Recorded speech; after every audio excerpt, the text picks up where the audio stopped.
Cyber અને લક્ષી IT export માહિતી આપતાઓ 8, 9, 10, 11, 12ના વિદ્યાર્થીઓને સાયબર ક્રાઇમ લક્ષી એક્સપોર્ટ તથા સ્થાનિક પોલીસ દ્વારા બાળકોને સાયબર લક્ષી ગુના અટકાવવા અંગે બાળકોને સમજણ અપાઈ।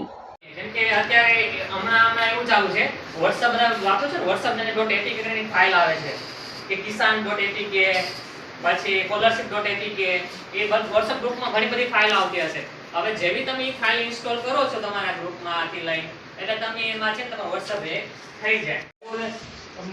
માસી ગમે કોને તમે કહ્યું ભાઈ તમે મુંજાતાની હેરાની તો તમે સીધા ચાલો પોલીસ સ્ટેશન।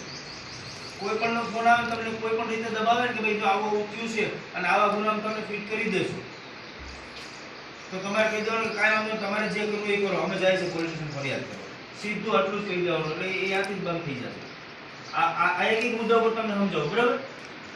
ક્યારેય કોઈનો ફોન આવે ને તમને ખોટી રીતે એવું કહે કે ભાઈ તમારા બેંકમાં આવા ખોટા પૈસા આવી ગયા છે, તમે આવું કર્યું છે તેવું કર્યું છે, એટલે તમારા ઉપર ફરિયાદ થાય છે ને તમારે એટલા પૈસા આપવા પડશે, બાકી તમને ગુનામ ફિટ કરી દેશે, એવું કોઈ પણ પોલીસ ક્યારેય કોઈની મોબાઈલ પર કે ઓલા પર કહેતીને ધમકી નથી આપતી।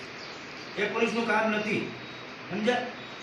આમેથી અધિકારી એવું ખોટી પોલીસ હોય, ખોટી રીતે એ તમને ડરાવી ધમકાવે, પણ ક્યારેય તમારે સીધું તમારા મનમાં એવો પ્રશ્ન સીધું નજીકનું પોલીસ સ્ટેશન ત્યાં જઈને કહેવાનું ભાઈ મારી સાથે આવો બન્યું છે, આવો ફોન આવ્યો છે, એટલે તમને સાચી માહિતી મળી જાય। કોઈ પણ તમને ફોન, ધારો કે હું પણ તમને ફોન કરીને કહું ને કે ભાઈ આવું છે, તો તમારે અહીંયા આવી મને રેગ્યુલર મળી અને મારી સાથે માહિતી પૂછી જવાની, જાણી જવાનું, ત્યારે મારી વાતમાં આવે ને ઓનલાઈન કોઈ ઇન્સ્ટોલ કરવાની નહીં મોબાઈલમાં। જો એ થશે એટલે આપણે ભોગ બની જશું। હવે આની જાણકારી આપણી પાસે હશે તો આપણે ખબર હશે કે આ વસ્તુ ન કરાય એમ। અત્યાર સુધી ન હોય તો ડાયરેક્ટ ઇન્સ્ટોલ જ કરી નાખતા હતા। ફ્રોડ છે એવી કોઈ આપણને કોઈ માહિતી મળે કે કોઈ એવી કોઈ ઓલી કે એવું કે આપણે ના નહીં, એ આપણે વધારે પડતું કેવું થતું હોય કે WhatsAppમાં છે ને .apk ફાઇલ ન મોકલી હોય, પ્લે સ્ટોરનું જે ઓફિશિયલી છે, જેમ કે WhatsApp ડાઉનલોડ કરવું હોય તો Google પ્લે સ્ટોર છે, એમાંથી આપણે WhatsApp એપ ડાઉનલોડ કરીએ, પણ .apk ફાઇલ ઇન્ટરનેટમાં ફરતી હોય કે પછી બીજા કંઈ ગ્રુપમાં નાખવી, એ કોઈથી ઇન્સ્ટોલ જ નહીં કરવાની।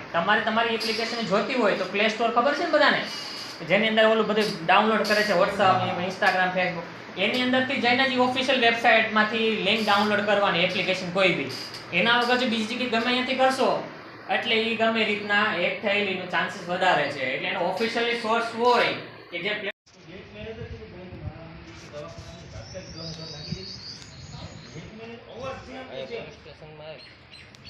માહિતી આપે જાણે હું તમને કોઈ ભરતભાઈ કે મારે તમને વેરીફાઈ તો નહીં, તમને શરમ આવશે, મારે હરેશભાઈ કે ફોન કરીને પૂછું છે કે